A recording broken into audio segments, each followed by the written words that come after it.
Welcome back. President Abdel Fattah al-Sisi met on Friday the World Bank chief David Malpass in the U.S. capital, Washington. The president stressed the importance of continued coordination with the bank's leading figures as part of Egypt's keen interest in enhancing bilateral cooperation and fruitful partnership amid the successive global crisis and the repercussions on all economies, particularly the emerging ones. President Sisi hailed the bank's support for Egypt's comprehensive development drive, whether on the economic or the level fronts. The head of state also met U.S. President Joe Biden, where they warmly shook hands and engaged in a brief friendly chat.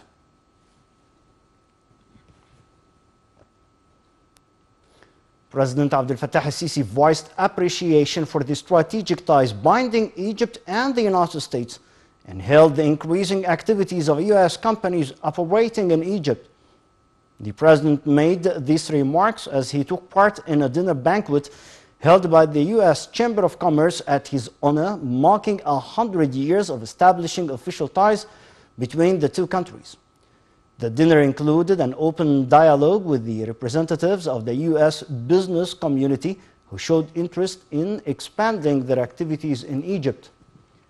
The president, meanwhile, reiterated Egypt's keen interest in establishing continued contact with investors in order to tackle the obstacles facing the work in Egypt, pointing out to the important role that the private sector could play in this regard.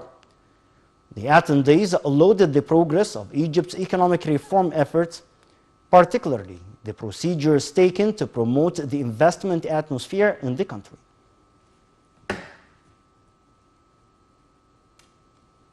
President Abdel Fattah al-Sisi participated in a session entitled Promoting Food Security and Systems in the course of the three-day U.S.-Africa Leaders Summit in Washington.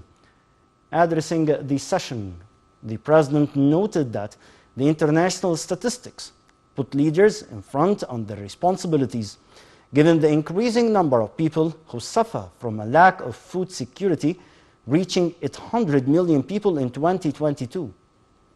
President Sisi reviewed Egypt's vision for enhancing food security in Africa based on a number of axes, the most prominent of which is the impact of international crises, particularly external debts, and introducing the mechanisms needed to alleviate the burden of these debts.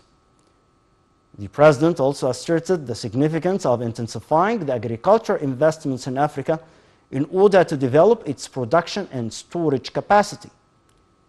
The head of state stressed that there is a close link between the food and water security, pointing out that Egypt considers this as a national security.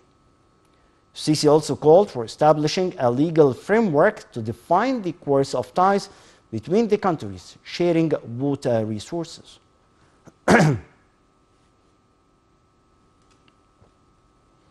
Presidential spokesman Bassam Radi said the President Abdel Fattah al-Sisi's participation in the U.S.-Africa Leaders Summit reflects Egypt's keen interest in enhancing the joint African action. In exclusive remarks to the state TV on the president's activities in Washington, the spokesman added that the summit affirms the increasing attention that Africa is gaining at the international arena. Radi said that President Sisi's visit to Washington comes in the framework of strong extended ties binding the two nations based on common interest and mutual respect.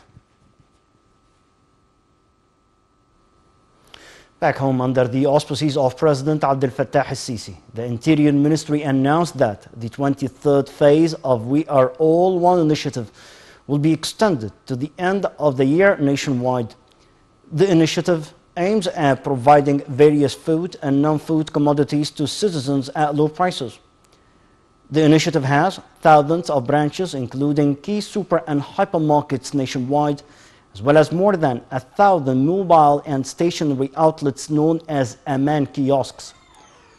The commodities are sold at a discount of 25 to 60% of its market price.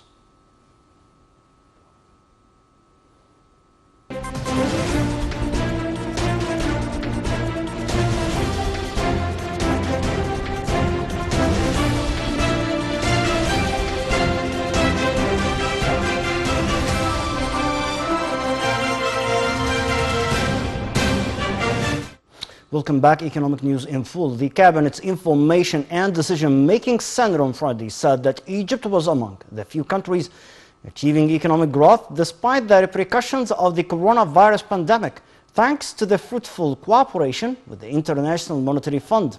In a video entitled Egypt and the International Monetary Fund, the center stated that Egypt hit a 3.6% growth in the fiscal year of 2019-2020 and topped growth rates of the world's largest 30 economies for 2020.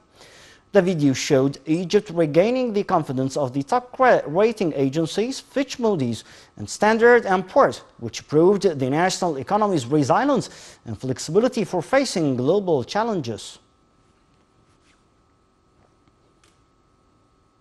To another file, Minister of Petroleum and Mineral Resources Tariq Al-Mulla met the Deputy Chairman of Russian oil and gas giant Lukoil on the company's current investments in areas of franchise for oil and gas drilling and exploration in Egypt. The minister asserted that Egypt's cooperation and partnership ties with the company has been extended and witnessed many successes, noting that there are still promising opportunities for the Russian oil giant in the country. Minister of Agriculture and Land Reclamation Said Al-Qasir on Friday met his Lebanese counterpart Abbas Al-Hag on means of enhancing agricultural cooperation. The meeting touched on increasing the trade exchange volume and agricultural partnership, building on the Joint Agricultural Committee's activities for removing hurdles facing joint cooperation and boosting the exchange of agricultural commodities. The meeting comes in line with the presidential directives for providing all sorts of support to Lebanon's during such a difficult conditions of the national history.